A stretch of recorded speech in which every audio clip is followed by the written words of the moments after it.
Praise the Lord. प्रभु यीशु मसीह के नाम में आज पुनः आप सबों का स्वागत करते हैं। अद्भुत संध्या जिसमें प्रभु प्रकाशनों और अद्भुत बातों को देने जा रहा है। हमने प्रार्थनाओं के साथ इंतजार किया, वो समय आया कि हम प्रभु की अद्भुत योजना में शामिल हुए। आइए अपनी आंखों को बंद करें, प्रार्थना में चले। हमारे जीवते परमेश्वर प्रभु यीशु के समर्थित पवित्र नाम में आपके चरणों से पाते हैं। प्रभु आपके लहू का छिड़काव करते हैं। सारे पाप अपराध धर्म की क्षमा हमसे चाहते हुए आपके पास आते हैं। हमें ग्रहण करें और अपनी धार्मिकता की चादर दे दें, जिससे कि हम प्रभु यीशु के नाम से आपके चरणों में प्रवेश पाएं और आपसे अलौकिक सहायता जो आत्मा के द्वारा आपने अलौकिक रूप से हमारे लिए उपलब्ध रखी है उसका लाभ उठा सके, जिससे हम प्रार्थनाएं, हमारी आराधनाएं, हमारे लिए प्रकाशन और अद्भुत महिमा की बातें जो प्रतिज्ञाओं के साथ रखी हुई है, जिसको बताया परमेश्वर ने बताकर उन बातों को तुम्हारे जीवन में पूरा करूंगा। यीशु के नाम से हर एक के जीवन में पूर्ण होने पाए। पूरे समय को पवित्र आत्मा आपके नियंत्रण में देते हैं और सारी बातों में आपका नाम ऊंचा हो पाए। हम घटते चले जाएं, आपका नाम ऊंचा हो पाए। बिनती प्रभु यीशु के नाम से मांगते हैं, आमीन आमीन। आइए हम मिलकर प्रभु की महिमा में गीत गाएं। मुझको मसीह के आने का अब इंतजार है। उनका इंतजार कैसे किया जाता है, आइए हम इस बात को कहें और अपने जीवन में कहें, हाँ प्रभु हम शामिल होना चाहते हैं।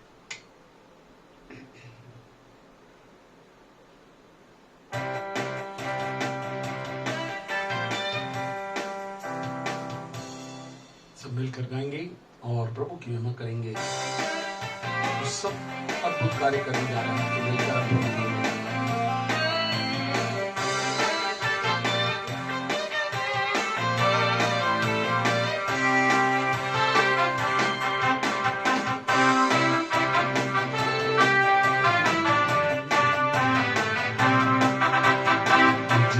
मसीह के आने का अब इंतजार है। मुझको मसीह के आने का अब इंतजार है। यीशु दिल के पास है। यीशु दिल के पास है। आइए जब चलता है गीत चलता रहेगा, हम कहेंगे प्रभु हाँ हम जैसे भी हैं आपके पास आते। प्रभु कहता है टूटा और पिसा मन परमेश्वर के योग्य बलिदान है। परमेश्वर टूटे पिसे मन को तुझ नहीं जानता है। कि मिलकर प्रभु की टूटे हुए दिलों को जिसने दी हजारों खुशियाँ। टूटे हुए दिलों को जिसने दी हजारों खुशियाँ। उसके दीदार के लिए दिल बेकरार है। उसके दीदार के लिए दिल बेकरार है। यीशु दिल के पास है। यीशु दिल के पास है। आइए जब दूसरा पद चलेगा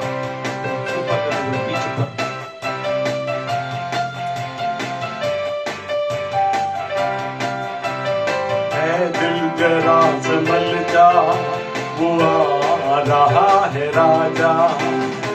दिल जरा संभल जा, वो आ रहा है राजा।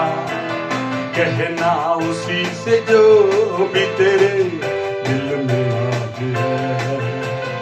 कहना यीशु से जो भी तेरे दिल में आज है।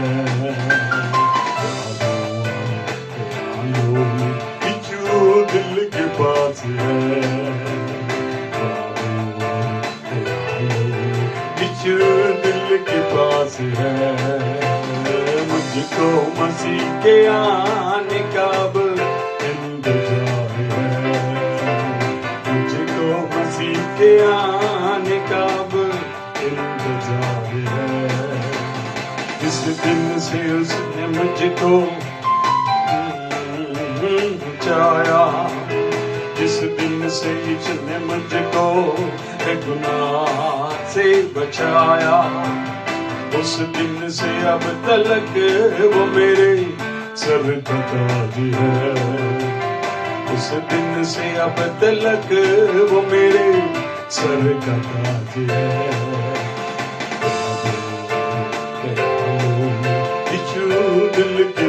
पास है,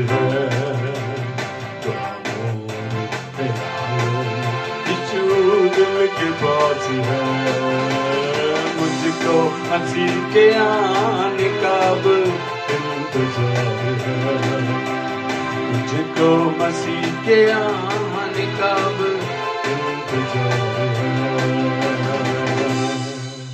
सजद में इंतजार करने वाली दर्पण में देखते हैं अपने आप को तैयारी के लिए, वचन में देखने का समय आ गया है। आइए प्रभु से प्रार्थना करेंगे और वचन के भाग में जाएंगे, जिससे प्रभु की अद्भुत आशीष को दे। आइए अपनी आंखों को पुनः बंद करें। हमारे जीवते परमेश्वर प्रभु यीशु के समर्थी पवित्र नाम में आपके चरणों से पाते हैं, आपका धन्यवाद करते प्रभु। आज इस अलौकिक संध्या में प्रभु आप अपने वचनों के प्रकाशनों और भविष्यवाणी की अद्भुत योजनाओं में होकर हमें शामिल करने जा रहे हैं। हम प्रभु बड़ी अपेक्षाओं के साथ, प्रार्थनाओं के साथ आए। प्रभु कहता है अब तुम्हारा ऐसा परमेश्वर है जो तुम्हारी अपेक्षा और प्रार्थनाओं विनतियों से बढ़कर काम करने के लिए जीवित और समर्थ रूप में उपस्थित है। प्रभु यीशु के नाम से परमेश्वर आपका आशीर्वाद हर एक की जीवन में बना रहे। जितने श्रोता हैं उन सबों को प्रभु ग्रहण करने वाला हृदय दीजिए, जिससे कि प्रभु इन अंतिम दिनों की योजना में हम प्रभु आपके सामने तैयार पाए जा सके। धन्यवाद देते प्रभु। आज जब प्रकाशित वचन चलते प्रभु सारे माध्यमों को प्रभु सरल बनाइए। सब बड़ी गंभीरता के साथ बैठकर आपसे अलौकिक आशीर्वाद को, जो नए रूप को, महिमा के स्वरूप को हमारे जीवन में देने जा रहा है, उसको प्राप्त करने वाले हो सके। धन्यवाद देते प्रभु। पूरे समय को आपके हाथों में देते हुए विनती प्रभु यीशु के नाम से मांगते सुन ग्रहण करें, आमीन। आइए समय आया, प्रोफेट रश्मि को नियंत्रित करूंगा, वे आए और प्रभु के वचन को हम तक पहुंचाए। Yes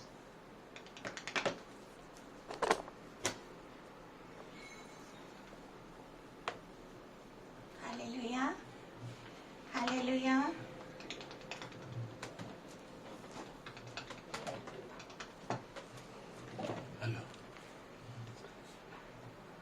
hallelujah, praise the Lord. आज मैं कुछ गहरी बात को बताने जा रही हूँ जो अंत के समय में बहुत जरूरी है। और ये 5 सवाल के बारे में बताने जा रही हूँ, 5 सवाल। और ये आज सब कोई पूछ रहे हैं 5 सवाल को। मैं सोचती हूँ इस वचन से आप बहुत आशीषित होंगे। Hallelujah, hallelujah. एक दिन मैं न्यूज़पेपर को पढ़ रही थी, उसमें एक स्टोरी को पढ़ रही थी। जब मैं हमारे यहाँ न्यूज़पेपर नहीं आता है, लेकिन किसी के हम बैठे थे उस दिन, हम न्यूज़पेपर को मैं देखी और उसमें एक स्टोरी लिखा हुआ था। और उस स्टोरी, उस कहानी को आज मैं आपको बताने जा रही हूँ। एक आदमी था, वो उससे उसका दोस्त पूछता है कि तू कहाँ से आया है, तू कौन है, तू कहाँ जाएगा, तू कब तक यहाँ रुका। तो वो बहुत बेचैन हो जाता है कि सच बात है, मैं कौन हूँ, मैं कहाँ से आया हूँ, मैं कहाँ जाऊंगा, मैं कब तक रुकूंगा। तो उसको ये बात बहुत मन को छू जाती है और वो बहुत परेशान रहता है, रात भर सो नहीं पाता है। जब सो नहीं पाता तो वो बेचैन होके सुबह सुबह वो गार्डन में गया। तब गार्डन के माली जो होता है, उसने भी वही 5 क्वेश्चन किए उससे जो उसके दोस्त ने किया। तू कौन है, तू कहाँ से आया है, तू कहाँ जा रहा है, तू कब तक यहाँ रुकेगा, तू यहाँ क्यों आया है, ये माली पूछता है। तब इस आदमी ने माली को जवाब दिया कि ये 5 सवाल मुझको रात भर परेशान करता रहा। हाँ, इसलिए यहाँ सुबह सुबह मैं क्या किया, गार्डन में आकर बैठा हूँ ताकि मुझे कुछ शांति मिले। लेकिन तूने भी यही सवाल पूछकर फिर मुझे क्या कर दिया, परेशानी में डाल दिया। हालेलुया। मैं रात भर अपने आप से पूछता रहा कि मैं कौन हूँ, पर कोई जवाब नहीं मिला। इसके बाद मन में सवाल आया, कहाँ से आया हूँ और कहाँ जा रहा हूँ, इसका भी मुझे कोई जवाब नहीं मिला। फिर वो सोचने लगा, अब तक यहाँ अब तक मैं यहाँ पे रुका हूँ, ये भी समझ में नहीं आया। फिर आखिरी सवाल कि मैं यहाँ क्यों आया हूँ, इसका भी उसको कोई उत्तर नहीं मिला। हालेलुया। उसको समझ में नहीं आया ये 5 सवाल। तो इसके बाद इस कहानी के लेखक ने लिखा कि ये 5 सवाल ऐसे हैं जो आज हर एक को परेशान करते हैं। ये 5 सवाल हर को परेशान करते हैं और इसका जवाब किसी के पास नहीं है। फिर राइटर क्या करने लगा? राइटर ढूंढने लगा, सब बुक को ढूंढने लगा कि आखिर राइटर भी इस लिखने से सोच के वो सोचा सचमुच ये कहानी में कुछ पॉइंट है। मैंने बहुत सी कहानी को लिखा लेकिन ये कहानी में कुछ पॉइंट है, इसलिए वो सब बुक को फिर उसके बाद राइटर खोजने लगा पर इसका जवाब उसको कहीं नहीं मिला।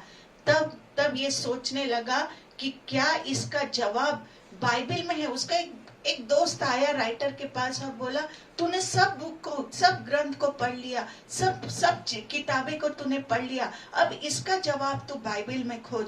और राइटर ने सोचा कि ठीक है, मैं बाइबल को भी पढ़ के देखता हूँ। इसके बाद मैंने इन 5 सवाल का जवाब बाइबल में से ढूंढ निकाला। हालेलुया। शायद ये सवाल आपको भी आज परेशान करता होगा, आपको भी परेशान करता होगा। तू कौन है, कहाँ से आया, कहाँ जा रहा है, कब तक यहाँ रुकेगा, ये आपको भी परेशान करता होगा। इसलिए मैं इसका जवाब आज बता रही हूँ, आज आपको मैं बता रही हूँ। मैं सोचती हूँ कि आज सबके पास ये सवाल होगा, ये सवाल हर किसी के पास होगा। ध्यान से सुनिए ये प्रोफेटिक वर्ड को, इस जवाब को सुनकर आप जरूर शांति पाएंगे और अपनी आत्मिक जीवन में आगे बढ़ जाएंगे। Hallelujah, hallelujah. तो पहला जवाब है वो जो सोचता है, जिसको उस माली और उसके दोस्त ने पूछा था, पहला पॉइंट को 5 सवाल को आज मैं बता रही हूँ। तू कौन है? हाँ, उसने पहला जो क्वेश्चन पूछा था उसका दोस्त और माली जो गार्डन में जाता है उससे पूछता है, जिसको बेचैन कर दिया था। आज हम भी पूछते हैं, मैं कौन हूँ? माली ने भी पूछा, तू कौन है? हैं? तो निकालेंगे उत्पत्ति 1:26।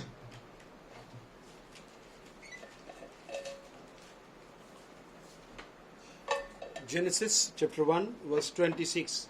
फिर परमेश्वर ने कहा, मनुष्य को अपने स्वरूप के अनुसार अपनी समानता में बनाए और वे समुद्र की मछलियों और आकाश के पक्षियों और घरेलू पशुओं और सारी पृथ्वी पर और सब रेंगने वाले जंतुओं पर जो पृथ्वी पर रेंगते हैं अधिकार रखें। हालेलुया। पहला सवाल उत्पत्ति 1:26 में मिलता है, जहाँ पर ये लिखा है कि परमेश्वर ने कहा कि हम मनुष्यों को अपने स्वरूप के अनुसार अपनी समानता में बनाएं। हाँ, यदि आज आपसे कोई पूछे कि आप कौन हैं, तो इसका जवाब है कि मैं परमेश्वर का क्या हूँ? स्वरूप हूँ। मैं परमेश्वर का स्वरूप हूँ।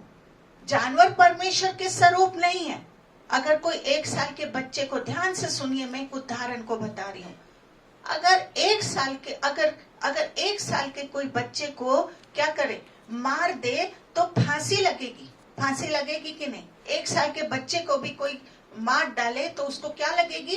फांसी लगेगी। पर यदि हाथी को कोई मार देता है तो उसे फांसी नहीं लगेगी। ध्यान से सुनिए, अगर कोई हाथी को मार दे तो उसको फांसी नहीं लगेगी। बच्चा मारने में फांसी इसलिए लगेगी क्योंकि बच्चा परमेश्वर का स्वरूप है। हाथी परमेश्वर का स्वरूप नहीं है। ये कानून भी मसीहों का ही है। ये कानून जो है वो किसका है?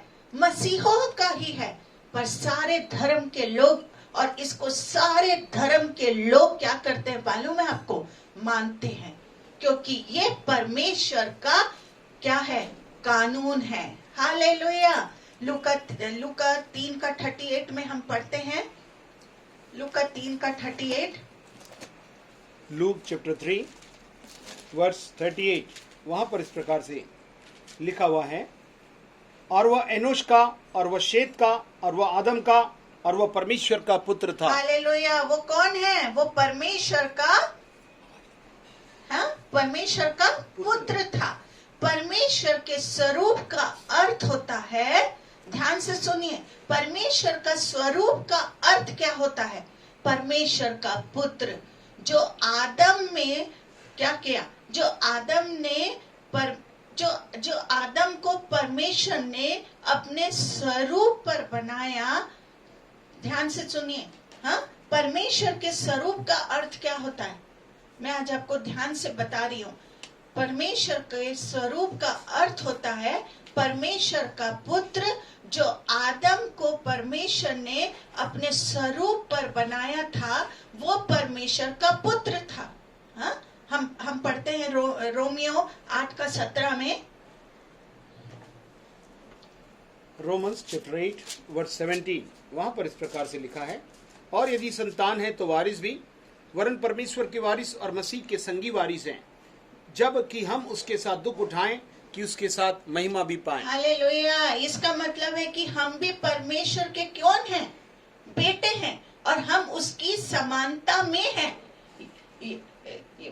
किसके समानता में है? हम परमेश्वर के समानता में है। यानी कि जो कुछ उसका है वो सब चीज किसका है? वो सब कुछ हमारा है। Hallelujah, hallelujah. एक आदमी के घर में आग लग, ध्यान से सुनिए, एक आदमी के घर में क्या लग गई मालूम है? आग लग गई। फिर भी वो खुश था और बाइबल पढ़ रहा था। हाँ, लोगों ने उससे पूछा कि इतना नुकसान हुआ, कितना नुकसान। लोगों ने एक आदमी के घर में क्या लग गई? आग लग गई। और लोगों ने उससे पूछा तुम्हारा कितना नुकसान हुआ? उसने कहा मालूम नहीं। फिर उसने पूछा कि तुम्हारे पास कितना सामान था, कितना जला, कितना बाकी है? तब उसने आंसर दिया कि स्वर्ग और पृथ्वी का सारा धन मेरा है। हालेलुया। क्योंकि मैं खुदा का बेटा हूँ। ये सूरज, चांद, सितारे, आकाश, पृथ्वी, समुद्र, सब में क्या है? मेरा ही है। सब कुछ मेरा है। लोग तो सोचने लगे कि ये क्या हो गया है, अरे ये तो पागल हो गया है। लेकिन वो पागल नहीं था, पर बाइबल की हर बात पर विश्वास करने वाला था। हालेलुया। हर बात पर वो विश्वास करने वाला था। हम पढ़ते हैं 1 कुरिन्थी 2:14 को। 1 Corinthians chapter 2 verse 14, क्योंकि शारीरिक मनुष्य परमेश्वर की आत्मा की बातें ग्रहण नहीं करता, क्योंकि वे उसकी दृष्टि में मूर्खता की बातें हैं, और न वह उन्हें जान सकता है, क्योंकि उनकी जांच आत्मिक रीति से होती है। हालेलुया। आज भी संसारिक लोग इन बातों को नहीं समझ सकते, लेकिन हम विश्वासियों को ये बात समझकर इन पर अमल करनी चाहिए। Hallelujah, hallelujah. चाहे हम इस दुनिया में कितने भी गरीब हो, फिर भी हम खुदा के कौन है मालूम है? बेटे हैं। हालेलुया। हम खुदा के बेटे हैं। हमेशा कहिए मेरा पिता कौन है? मेरा पिता धनवान है। हालेलुया। मेरा पिता राजाओं का राजा है। हम राजाओं के राजा के संतान हैं। फिर क्यों संसारिक बातें, ये संसारिक मनुष्य लोग ये सब बातों पर विश्वास नहीं करते, लेकिन जो विश्वास करने वाले, जो बाइबल पर विश्वास करते हैं कि हाँ, लोग आपको पागल समझेंगे, लोग कुछ भी समझेंगे, लेकिन उनको समझने दो। संसारिक लोग आपकी बात नहीं समझे, लेकिन हम खुदा के बेटे हैं। हालेलुया। चाहे हम इस दुनिया में कितने भी गरीब हो, फिर भी हम किसके बेटे हैं? खुदा के बेटे हैं। और सब कुछ क्या है? हमारा है। हालेलुया। इस संसार का धन नहीं, पर इससे ज्यादा क्या है? स्वर्ग का धन। स्वर्ग का धन क्या है? स्वर्ग का धन इतना कीमती है कि जब पौलुस को, आपको मालूम है, जब पौलुस को मालूम हुआ कि मेरा स्वर्ग में भी धन है, जिस दिन पौलुस को पता चला कि मेरा कहाँ है? स्वर्ग में भी धन है। आप पढ़िए 2 कुरिन्थी 4:4। 2 Corinthians chapter 4 verse 4, और उन अविश्वासियों के लिए जिनकी बुद्धि को इस संसार के ईश्वर ने अंधी कर दी है, ताकि मसीह जो परमेश्वर का प्रतिरूप है, उसके तेजोमय सुसमाचार का प्रकाश उन पर चमके। हालेलुया। तो उसने दुनिया की दौलत को क्या कर दिया मालूम है? जब पौलुस को पता चला कि क्या है, मेरा धन कहाँ है? स्वर्ग में भी है, तो उसने दुनिया की दौलत छोड़ दी और मसीह के लिए दुख उठाने लगा। हालेलुया। आज हर इंसान की आत्मिक आंखें खुलनी चाहिए। हर इंसान की आत्मिक आंखें को क्या करना चाहिए, खुलनी चाहिए, ताकि वो आसमानी दौलत को देख सके और उसको पाने के लिए हर कीमत चुकाने को तैयार हो जाए। Hallelujah, hallelujah, hallelujah, hallelujah, hallelujah. तो पहले सवाल का जवाब है कि हम किसके बेटे हैं? हाँ, किसके बेटे हैं? खुदा के बेटे हैं। हालेलुया, ये हमें हमेशा याद रखना है और दूसरों को भी क्या करना है, बताना है कि हम किसके संतान हैं, प्रभु यीशु मसीह के संतान हैं। Hallelujah, hallelujah. अब दूसरा सवाल को मैं बताने जा रही हूँ। दूसरा सवाल जो है, तू कहां से आया? हाँ, तू कहां से? माली ने, उसके दोस्त ने उससे पूछा, पहला सवाल क्या है, तू कौन है? तो हम किसके संतान हैं? प्रभु यीशु मसीह के संतान हैं।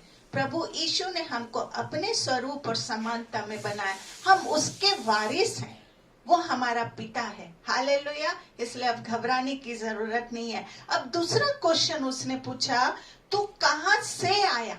हाँ, अब माली ने उससे क्या पूछा, तू कहां से आया? ये किसी किताब में नहीं मिलेगा, ये केवल बाइबल में मिलेगा। हालेलुया, ये सब सवालों का जवाब केवल बाइबल में ही मिलेगा। दूसरा सवाल है कि हम परमेश्वर के पास से आए हैं। कहां से आए हैं? हम परमेश्वर के पास से आए। दूसरा सवाल जो माली ने पूछा, तू कहां से आया है? तो आज कोई आपसे पूछेगा कि तू कहां से आया है, तो हम परमेश्वर के पास से आए हैं। कहां से आए हैं? परमेश्वर के पास से आए हैं। पढ़ेंगे रोमियो 8:29 को। Romans chapter 8 verse 29। क्योंकि जिन्हें उसने पहले से जान लिया है, उन्हें पहले से ठहराया भी कि उसके पुत्र के स्वरूप में हो, ताकि वह बहुत भाइयों में पहलौठा ठहरे। हालेलुया। यीशु मसीह कौन है? यीशु मसीह हमारा बड़ा भाई है, और वो कहता है, यीशु मसीह कहता है कि मैं परमेश्वर के पास से आया हूँ। ध्यान से सुनिए, प्रभु यीशु कौन है? प्रभु यीशु हमारा बड़ा भाई है। और प्रभु यीशु क्या कहते थे? हमेशा आप ध्यान से बाइबल पढ़ेंगे तो उसमें हमेशा प्रभु यीशु कहते हैं कि मैं अपने परमेश्वर के पास से आया हूँ। कहाँ से आया हूँ? परमेश्वर के पास से आया हूँ। इसलिए हम और हम कौन है? हम उसके छोटे भाई हैं। हाँ, यीशु मसीह के कौन है? हम उसके छोटे भाई हैं। और एक दिन परमेश्वर के पास से ही, और हम भी किसके पास से आए हैं? परमेश्वर के पास से ही आए हैं। हालेलुया। परमेश्वर ने हमें संसार में भेजा है। अगर कोई आपसे पूछे कि आप कहां से आए हैं, तो आपका जवाब होना चाहिए कि मैं परमेश्वर के पास से आया हूँ। हालेलुया। कहां से आए हैं आप? और परमेश्वर के पास से आए हैं। हाँ, कोई पूछेगा तू कहां से आया है, तो कहां से आए हैं हम अपने, क्योंकि हमारा पर यीशु मसीह कौन है? हाँ, हमारा बड़ा भाई है। और बड़ा भाई कहां से आया?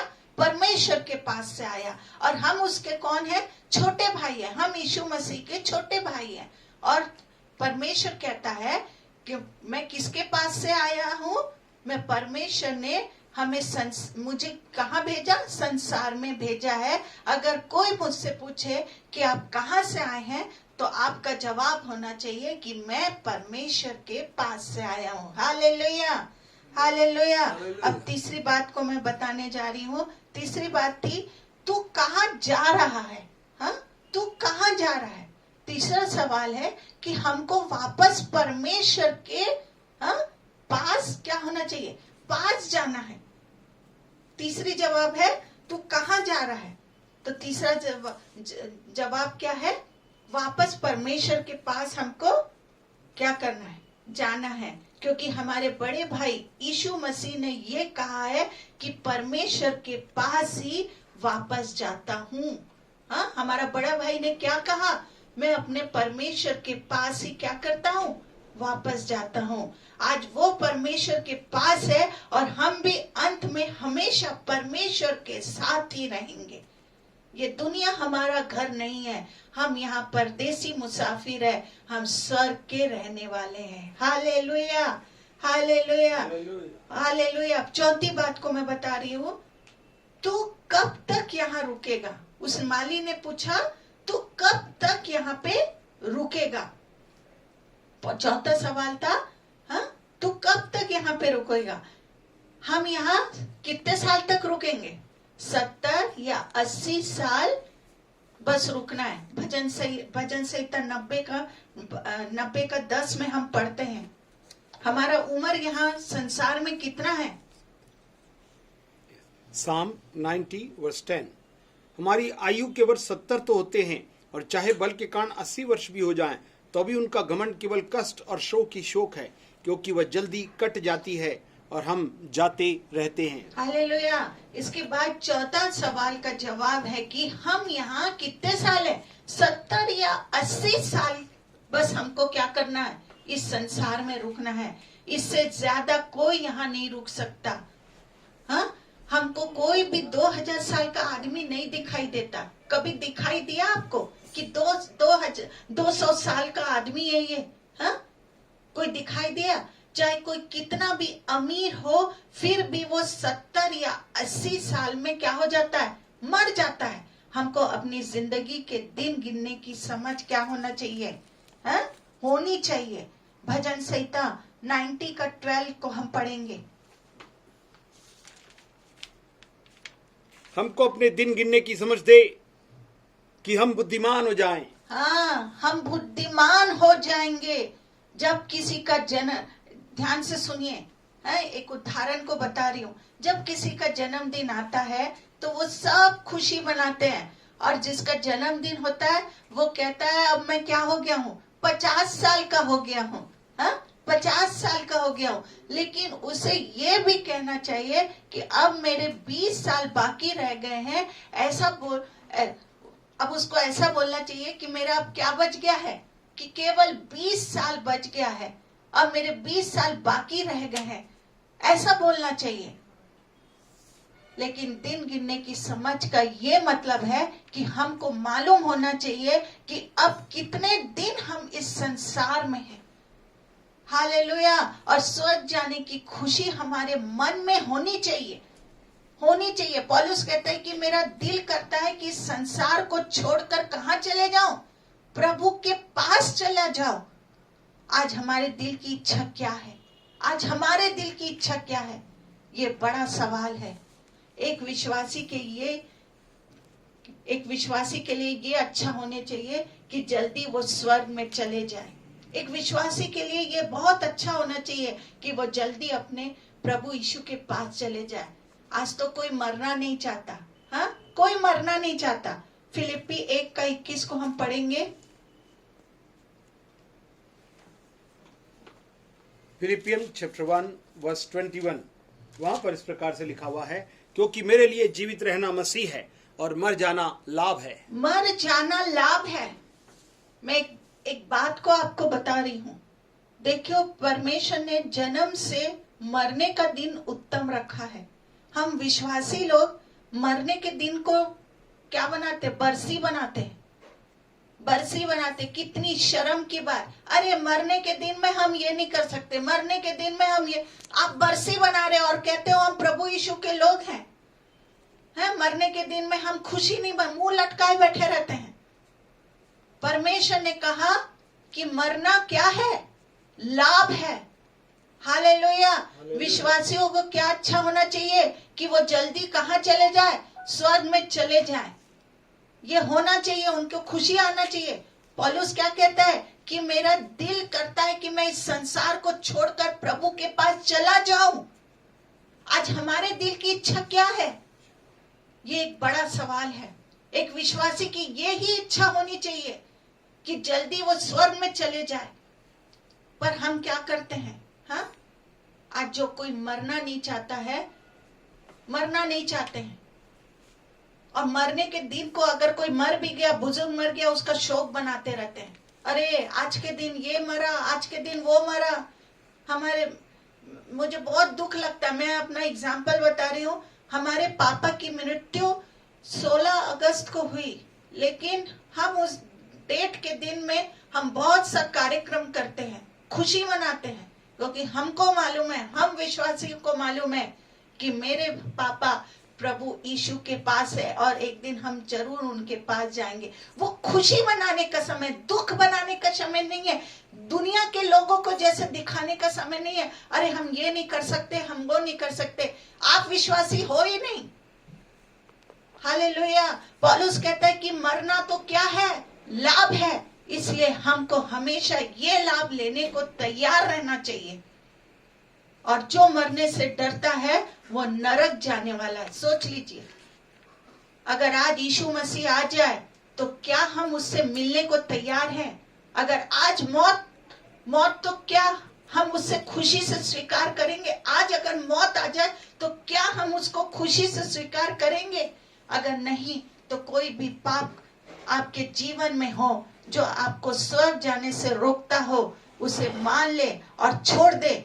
यीशु का लहू आपको और मुझे आज क्या करेगा? आज भी सब पापों से शुद्ध करने को तैयार है। हालेलुया। जब पाप नहीं है तो फिर मरने का डर भी नहीं है, हैं? जब हमारे जीवन में पाप नहीं है तो मरने का भी डर नहीं होना चाहिए। हालेलुया। अब पांचवा जो बात को मैं बता रही हूँ, हालेलुया, यहाँ क्यों आया है? हाँ, यहाँ क्यों आया? आखिरी सवाल था कि यहाँ क्यों आया है? हालेलुया। ये बहुत ही खास है, ये बहुत खास सवाल है। तो यहाँ क्यों आया है? निकालेंगे सबोपदेशक 2 का, अब इसको घर जाके पढ़िए, लिख लीजिए। सबोपदेशक 2 का 3 से 17। इसको बहुत लंबा है इसलिए मैं नहीं पढ़ाऊंगी। सबोपदेशक 2 का 3 से 17 को आप घर जाके पढ़िए। मैं ओरली बता दे रही हूँ। जो सुलेमान को भी नहीं मालूम था, जो सबसे ज्यादा बुद्धिमान था, उसने कहा कि सब कुछ व्यर्थ है। मैंने सुलेमान के बारे में बता चुका है। उसने कहा सब कुछ व्यर्थ है, लेकिन ऐसा कहने के बाद उसे समझ में ये नहीं आया कि मैं क्या कर रहा हूँ। ऐसा बोलता था तो सब कुछ व्यर्थ है, लेकिन सुलेमान को कहने के बाद भी उससे क्या नहीं आया, समझ में नहीं आया कि मैं क्या करूं। फिर वो क्या करने लगा? घर बनवाने लगा और संसारिक धन इकट्ठा करने लगा। आखिरी में उसको अपने जीवन से क्या हो गई मालूम है आपको? नफरत हो गई। दूसरा तिमोथी 4 का 7 को आप में क्या कहते हैं? 2 तिमोथी 4:7। मैं अच्छी कुश्ती लड़ चुका हूं, मैंने अपनी दौड़ पूरी कर ली है, मैंने विश्वास की रखवाली की है। पौलुस का इसका जवाब मालूम था, इसलिए वो बहुत खुशी से मरा। उसने कहा मैं अपनी अच्छी कुश्ती क्या कर चुका हूँ? लड़ चुका हूँ। पौलुस को ये जवाब मालूम था, इसलिए वो क्या था? खुशी से मरना चाहता था। यशाया में हम पढ़ते हैं 43 का 7 को। इसका जवाब यशाया 43 का 7 में भी लिखा है। आइज़िया 43:7। हर एक को जो मेरा कहलाता है, जिसको मैंने अपनी महिमा के लिए सृजा, जिसको मैंने रचा और बनाया है। हालेलुया। इसका जवाब हम यशाया में भी पढ़ते हैं। 1 कुरिन्थी 6 का 20 को हम पढ़ेंगे। 1 Corinthians chapter 6 verse 20। वहां पर इस प्रकार से लिखा हुआ है, क्योंकि दाम देकर मोल लिए गए हो, इसलिए अपनी देह के द्वारा परमेश्वर की महिमा करो। हालेलुया। परमेश्वर ने हमको अपनी क्या करा? अपनी महिमा के लिए बनाया है। इसलिए हमको हमारे शरीर से परमेश्वर की क्या करना चाहिए? महिमा करनी है। परमेश्वर ने हमको अपनी महिमा के लिए बनाया। याद रखिए, किस लिए बनाया है? प्रभु यीशु ने हमको किस लिए बनाया है? अपनी सिर्फ महिमा के लिए बनाया है। इसलिए हमको हमारे शरीर से केवल क्या करना है? परमेश्वर की महिमा करना है। हालेलुया। 1 कुरिन्थी 10 का 31 को हम पढ़ेंगे। 1 Corinthians 10 chapter 31 सो तुम चाहे खाओ, चाहे पियो, चाहे जो कुछ करो, सब कुछ परमेश्वर की महिमा के लिए करो।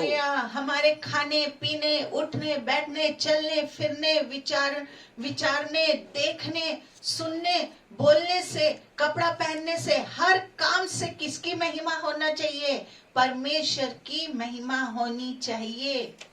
परमेश्वर की क्या होना चाहिए? हमारे उठते बैठते, चलते फिरते, सोते, सब में प्रभु यीशु मसीह की महिमा होना चाहिए। एक एग्जाम्पल को मैं देती हूँ। एक आदमी होटल में खाना खाने गया। उसने अच्छा खाने का ऑर्डर दिया। उसने अच्छा खाने का ऑर्डर दिया। जब खाना आ गया तब पहले उसने क्या किया मालूम है? पहले उसने प्रार्थना की, फिर खाना शुरू किया। उसने क्या किया? पहले क्या किया? अच्छा खाने का ऑर्डर दिया, और जैसे उसके टेबल में खाना आया उसने क्या किया? प्रार्थना किया। उसने अच्छे खाने का ऑर्डर दिया। जब खाना आ गया तब सबसे पहले उसने क्या किया? प्रार्थना किया, फिर खाना शुरू किया। हालेलुया। उसके सामने दूसरा आदमी बैठा हुआ था। उसने उससे पूछा, एक आदमी उसी के सामने बैठा हुआ था। उसने उससे पूछा, क्या भाई साहब आपने इतने अच्छे खाने का क्या दिया है, ऑर्डर दिया है, लेकिन खाने से पहले आप आग बंद करके ये क्या कर रहे थे? आप क्या कर रहे थे? इतना अच्छा खाना है तो तुरंत आपको क्या कर लेना था? खा लेना था। अब पर आप आग बंद करके क्या कर रहे थे? उसने कहा कि मैं प्रार्थना कर रहा था, परमेश्वर को धन्यवाद दे रहा था, क्योंकि कितने ऐसे लोग हैं जिनको ऐसा खाना खाने की क्या नहीं है, नसीब में नहीं है, पर उनके पास पैसा नहीं है, इसलिए वो खा नहीं सक रहे हैं। कितनों के पास इच्छा भी है, पैसा भी है, पर डॉक्टर ने मना कर दिया। ब्लड प्रेशर होने के कारण नमक नहीं खा सकते, डायबिटीज होने के कारण शक्कर नहीं खा सकते, लेकिन मेरे शरीर में कोई रोग नहीं है, कोई बीमारी नहीं है, और ये खाना खाने के लिए मुझे प्रभु ने पैसा भी दिया है। इसलिए ये जरूरी है कि मैं क्या करूं? प्रार्थना करूं और परमेश्वर को धन्यवाद दूं। इसके बाद उसने दूसरा सवाल किया। उस आदमी जो बाजू में बैठा था उसने फिर दूसरा सवाल किया, क्या आपके घर में सब प्रार्थना करने वाले हैं? सर, जब आप लोग खाना खाते हो तो आपके घर में सब प्रार्थना करके खाना खाते हैं क्या? उसने जवाब दिया कि हाँ, करीब करीब सब क्या करते हैं? प्रार्थना करके क्या करते हैं? खाना खाते हैं। पर एक है जो प्रार्थना नहीं करता, पर एक जन है जो प्रार्थना नहीं करता है। हमारे घर में करीब करीब सब प्रार्थना करके खाना खाते हैं, लेकिन एक है जो प्रार्थना करके खाना नहीं खाता है। उसने पूछा वो कौन है? उसने कहा वो हमारा कुत्ता है। उसने कहा वो हमारा कौन है? डॉगी है। हालेलुया। जी हाँ, जानवरों को प्रार्थना करने की जरूरत नहीं है, क्योंकि परमेश्वर ने उनको अपनी महिमा के लिए नहीं बनाया, पर हम जो आदमी हैं हमको परमेश्वर की महिमा करनी है। नहीं तो हम में और जानवरों में कोई फर्क नहीं है। Hallelujah, hallelujah, hallelujah. एक आदमी ने मुझसे सवाल किया कि परमेश्वर ने मुझे, एक आदमी ऐसी मुझे मिला और मुझसे एक सवाल को किया कि क्यों परमेश्वर, बहुत दुखी था, अभी बीच में मुझसे मिलने आया और बहुत रो रहा था और बोलते अच्छे घर का था और सब कुछ बिजनेस में उसने खो दिया, और उसने मुझे कहा परमेश्वर ने मुझे क्यों पैदा किया सिस्टर, उसने मुझे ऐसा कहा। एक आदमी ने मुझे ये सवाल किया कि परमेश्वर ने मुझे क्यों पैदा किया? करोड़ों लोग संसार में हैं, अगर मैं ना भी होता तो क्या संसार तो चलता ही ना। अगर मैं एक नहीं आता तो संसार तो चलता ना, रुकता तो नहीं ना। मुझे परमेश्वर ने बेकार पैदा किया, मैं अपनी जिंदगी से परेशान हूँ। मैंने उसको जवाब दिया, सुनिए, मैं उसको जवाब दी कि अगर आप अपनी जिंदगी से परेशान हैं तो फिर आपने शादी करके 2 बच्चे को और क्यों परेशानी में डाला। मैंने उनसे पूछा कि आप खुद परेशान है तो आप क्यों शादी किया और क्यों 2 बच्चे पैदा करके उनको भी परेशानी में डाला? आपको शादी नहीं करनी चाहिए। वो मेरा मुंह को देख रहा था, है आपने शादी क्यों की? मैं बोली, मैं सीधा बोलती हूँ, मैंने बोली आपने शादी क्यों की? ये सुनकर ये भाई एकदम फिर घबरा गया, बोलता ये क्या बोल रही है। मैंने कहा भाई आप घबराओ मत, मैं आपको समझाऊंगी, मैं आज आपको समझाऊंगी। मैंने आप घबराइए नहीं, मैं आज आपको समझाने जा रही हूँ।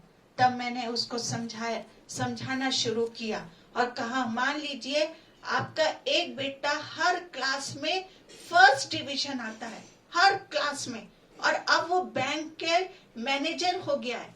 अच्छा, बड़े बैंक में, गवर्नमेंट बैंक में वो बैंक का मैनेजर हो गया है। अब आपको मैं ये बता रही कि मेरा बेटा बहुत अच्छा है। अब आप सबको क्या बताएंगे हैं कि मेरा बेटा क्या है, बहुत अच्छा है। जो भी पूछेगा तो आप खुशी खुशी बताएंगे कि नहीं कि मेरा बेटा बहुत अच्छा है, बैंक में मैनेजर है, कभी फेल नहीं हुआ, हमेशा फर्स्ट डिवीजन आया।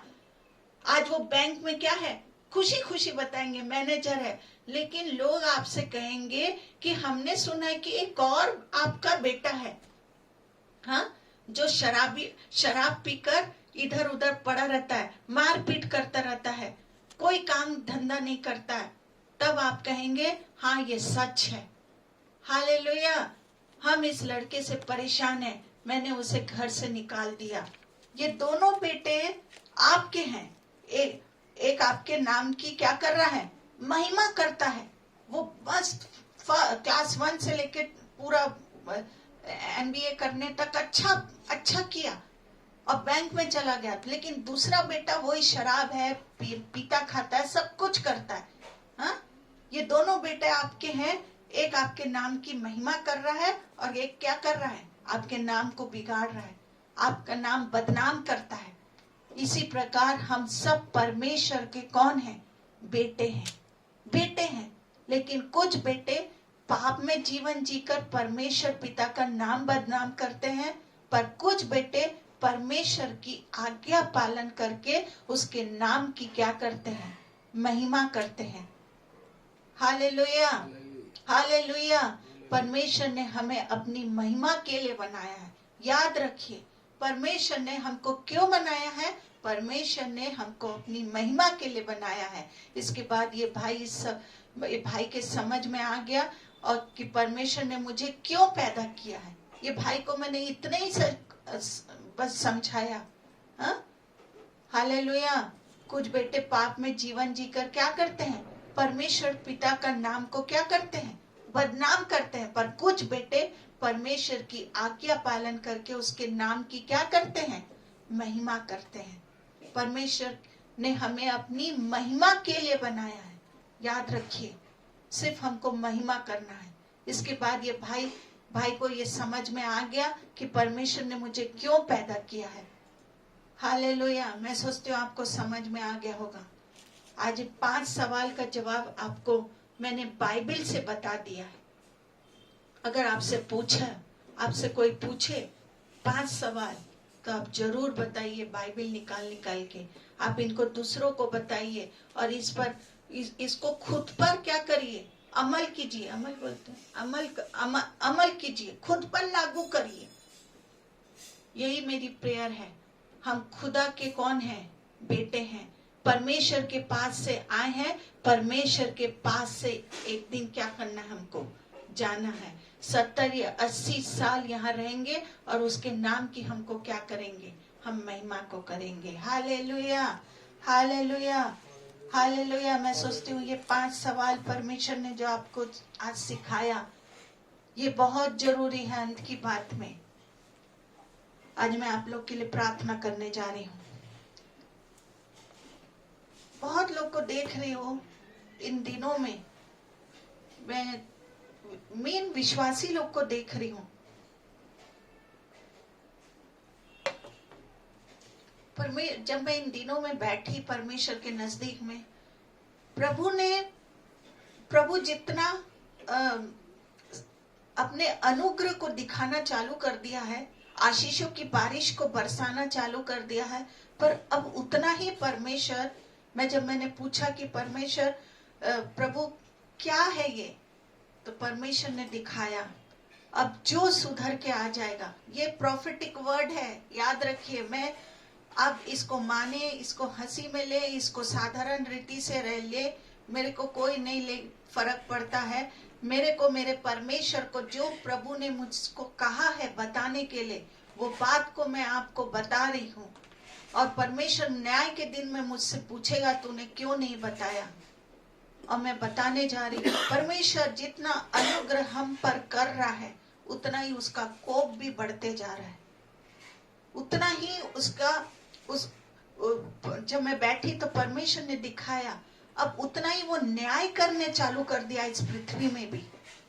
अब कोई हंसी ठट्ठा अगर परमेश्वर के लिए कोई कर रहा है, और परमेश्वर के जानते हुए मानते हुए कि परमेश्वर कहता है उनके लिए अब मैं कुछ भी अनुग्रह नहीं रखा हूं, उनके लिए मैं कुछ भी अनुग्रह नहीं रखा हूं। इसलिए परमेश्वर आज ये कहने जा रहा है, आप यू टर्न लेट बार बार मत लीजिए, आप सीधे हो जाइए। मैं बहुत से घर में देख रही हूँ जो परमेश्वर ने थोड़ा सा, आप अगर चर्च के विरुद्ध में या कोई भी बातों को करेंगे, परमेश्वर कहता है मैं उसे नाश कर दूंगा।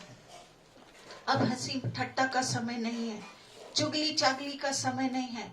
अगर आप बने रहना चाहते हैं प्रभु के सामर्थ्य में, अनुग्रह में, तो परमेश्वर को पकड़ लीजिए और कहिए, हाँ परमेश्वर मैं तेरे कोप से बचना चाहता हूँ।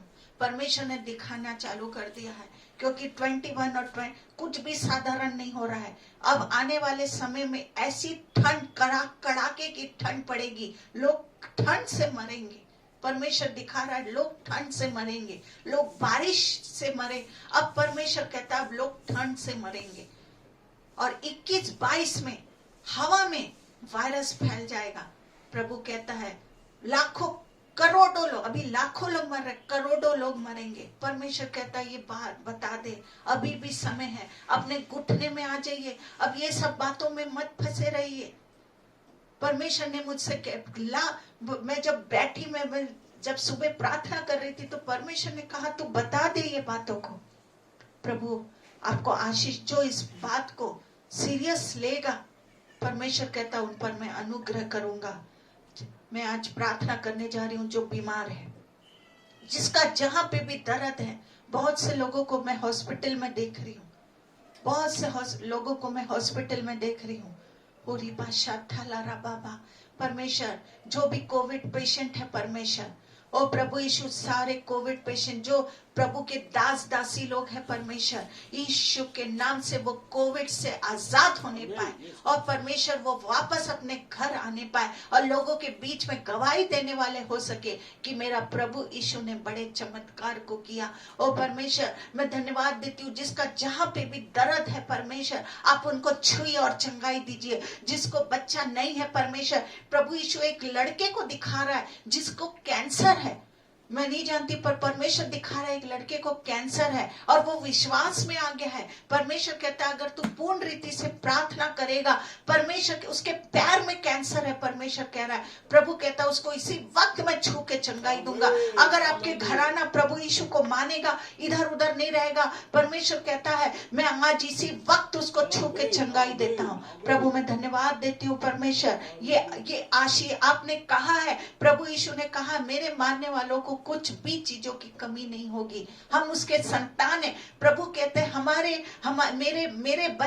मेरे बच्चे अच्छे से अच्छे भोजन को, अच्छे से अच्छे कपड़े को पहनेंगे।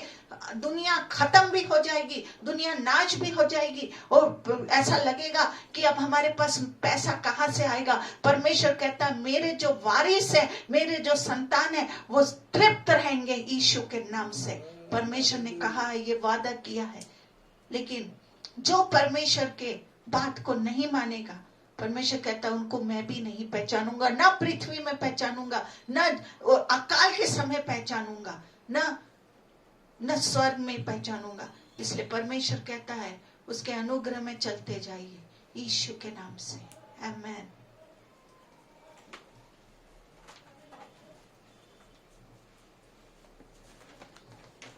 आमीन। Praise the Lord. सचमुच में हमने अलौकिक वाणी को सुना, किस प्रकार से परमेश्वर हमको चाह रहे हैं कि हम इसलिए बनाए गए हैं, कौन है, कहां से है, यहाँ कहां जा रहा है, क्या है, ये सब प्रश्न सबके सामने है, क्योंकि लोगों को तो पता ही नहीं। मगर जिनको पता है, प्रभु ने कहा जिनको मैंने अपनी प्रजा और अपना नाम दिया, जो मेरे कहलाते हैं, उनको सिरजा, रचा और बनाया काय के लिए? महिमा के लिए, महिमा के लिए बनाया गया है। आप यदि देखें तो ये प्रक्रिया प्रभु हर एक के लिए करना चाहता है। 40 86:9 में लिखा हुआ है भजन संहिता में, हे प्रभु जितनी जातियों को तूने बनाया है सब आकर तेरे सामने दंडवत करेंगे और तेरे नाम की महिमा करेंगे। हाँ, क्या बात है। प्रभु कहता है सब करेंगे, मगर कब? जब मैं और आप इस बात की घोषणा करेंगे। हर परिस्थिति में प्रभु जो महिमा के लिए बनाया है, इसमें बताएं कि जो संसार कर रहा है, जो वातावरण में हो रहा है, जो हमारियों से बीमारियों से हो रहा है, वो प्रभु के लोगों के साथ नहीं होगा। प्रभु चाहता है कि ये सब बातों का प्रभाव हमारे जीवन में अच्छे से उतर है, क्योंकि यिर्मयाह 15वां अध्याय इसकी 16वीं आयत में लिखा है, जब तेरे वचन मेरे पास पहुंचे तब मैंने मानो खा लिया और तेरे वचन मेरे मन के वर्ष और आनंद का कारण हुए, क्योंकि यह सेनाओं के परमेश्वर यहोवा मैं तेरा कहलाता हूँ। जब उसके कहलाते तो आइए मिलकर गाएं, हम तो खुदा के बेटे हैं, सब कुछ हमारा है। हालेलुया।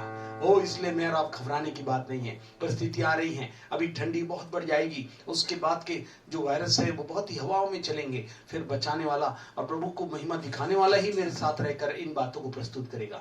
इसलिए आइए हम अपने जीवनों को प्रभु जातियों को लाएगा, धारा की नोक लगाएंगे और हमारे जीवनों में महिमा की तुम्हारे जीवन में कैसे हुआ, हमारे जीवन की गवाहियां उन्हें बताएंगी और वे अद्भुत सच को बताने वाले ठहरेंगे। इसलिए रहते रहते ही हमें ये काम करने वाला, हमें पता नहीं वो रात कब आने वाली है, वो समय कब है जब प्रभु आ जाएगा, ये हमारा जाना हो। दोनों अवस्था में हम तैयार हो जाए। यस, हम तो खुदा के बेटे हैं, सब कुछ हमारा है।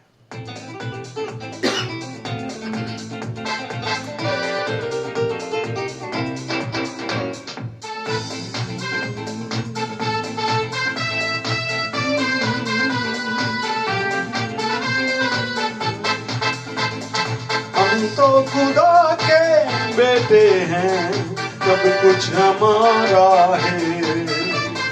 हम तो खुदा के बेटे हैं, सब कुछ हमारा है। जो कुछ है दिखता वो है पिता का, वो सृजनहारा है। जो कुछ है दिखता वो है पिता का, वो सृजनहारा है।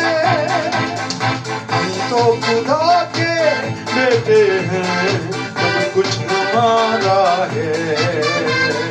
हम तो खुदा के बेटे हैं, सब कुछ हमारा है। यीशु मसीह में स्वर्गीय स्थानों में सब आशीषें हमें दी। यीशु मसीह में स्वर्गीय स्थानों में सब आशीषें हमें दी। यीशु मसीह सब हमको पिता ने वारिस बनाया है। यीशु मसीह सब हमको पिता ने वारिस बनाया है। धन्यवाद धन्यवाद धन्यवाद धन्यवाद धन्यवाद धन्यवाद धन्यवाद धन्यवाद। Hallelujah hallelujah hallelujah hallelujah hallelujah hallelujah hallelujah hallelujah. हम तो खुदा के बेटे हैं, सब कुछ हमारा है। ओ, हम तो खुदा के बेटे हैं, सब कुछ हमारा है। क्या वर्तमान और क्या भविष्य, सब कुछ हमारा है। क्या वर्तमान और क्या भविष्य, सब कुछ हमारा है। अपना प्रतिफल यहाँ पर स्वर्ग में अनंत जीवन है। सो गुना प्रतिफल यहाँ पर में अनंत जीवन है। यीशु मसीह में इस जीवन को ये धन्य आशा है। यीशु मसीह में इस जीवन को ये धन्य आशा है। धन्यवाद धन्यवाद धन्यवाद धन्यवाद धन्यवाद धन्यवाद धन्यवाद धन्यवाद।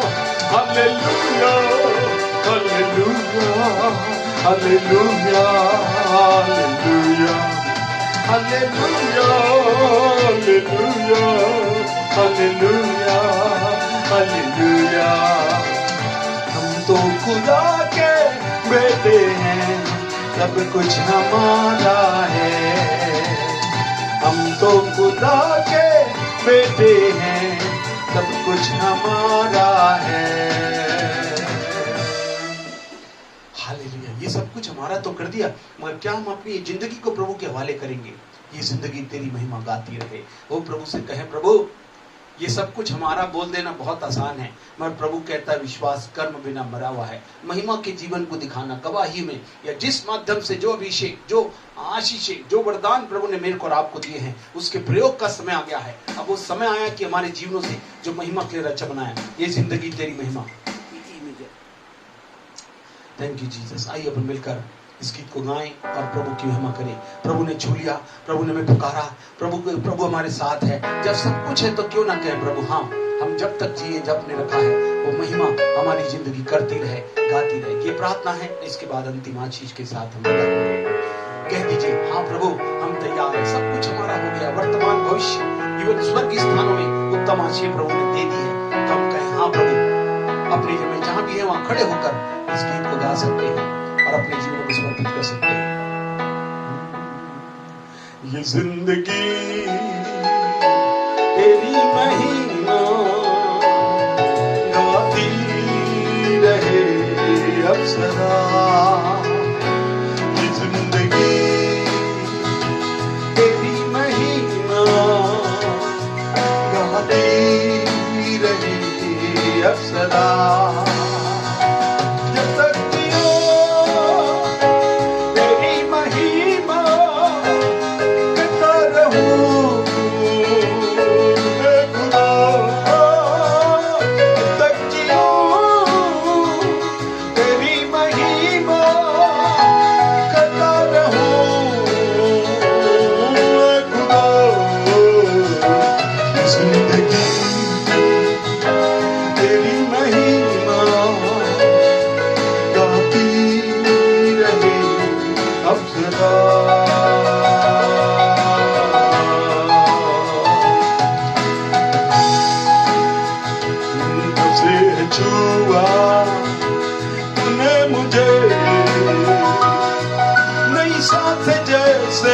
से आ गई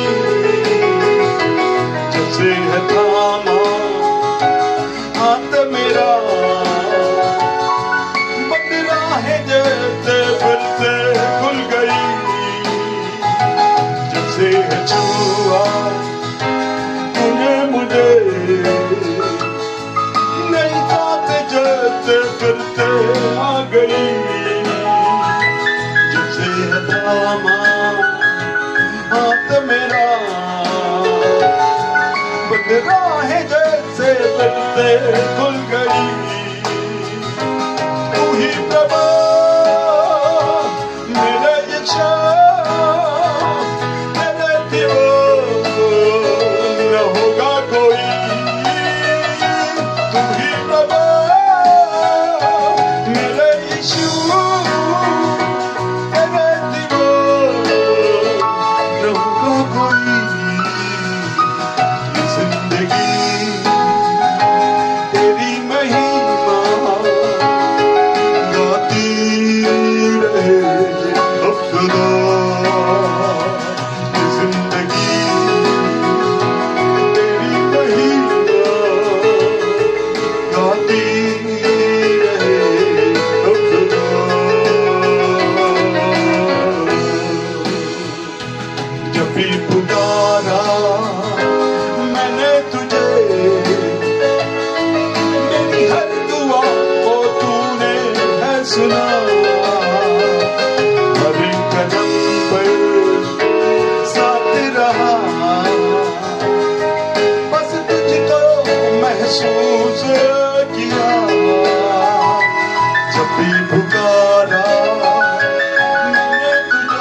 सदा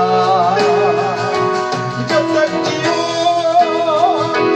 तेरी महिमा गाता रहूं ऐ खुदा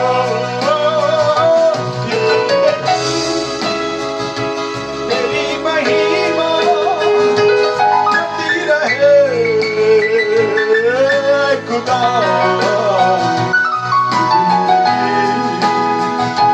तेरी महिमा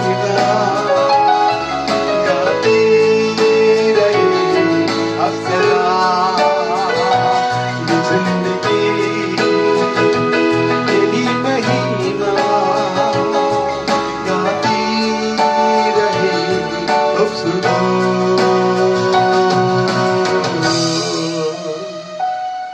सचमुच में मेरा विश्वास है गीतों के माध्यम से जितने लोगों ने अपना समर्पण किया है और सहभागिता दे दी है, हाँ प्रभु हमारे दिन तेरे हाथ में है, सब कुछ आपने हमारे नाम कर दिया है, सब कुछ जो यीशु का है हम संगी भाइयों का भाग यही है।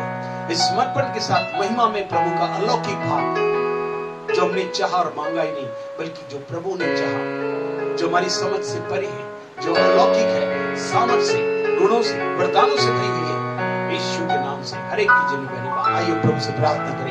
हमारे जीवते परमेश्वर प्रभु यीशु के समर्थ्य पवित्र नाम में आपके चरणों से ही पाते हैं, आपका धन्यवाद करते हैं। आज की वाणी के द्वारा पुनः आपने हमें जागरूक किया कि अपने संबंधों के प्रति हम सावधान हो जाएं, जागरूक हो जाएं और प्रभु की महिमा को अपने जीवन से बहने देने के लिए पूर्ण समर्पण के साथ, प्राथमिकता के साथ, पूर्ण साथ में मिलकर प्रभु आपकी ओर का कान बनने ले सके। क्या ही धन्यवाद है कि लोग मिले रहे जो परमेश्वर का अभिषेक सर से लेकर पांव तक भेजा है और अद्भुत महिमा का भाग हर एक लोगों के जीवन में जितने समर्पित हुए दिखाई देने पाए।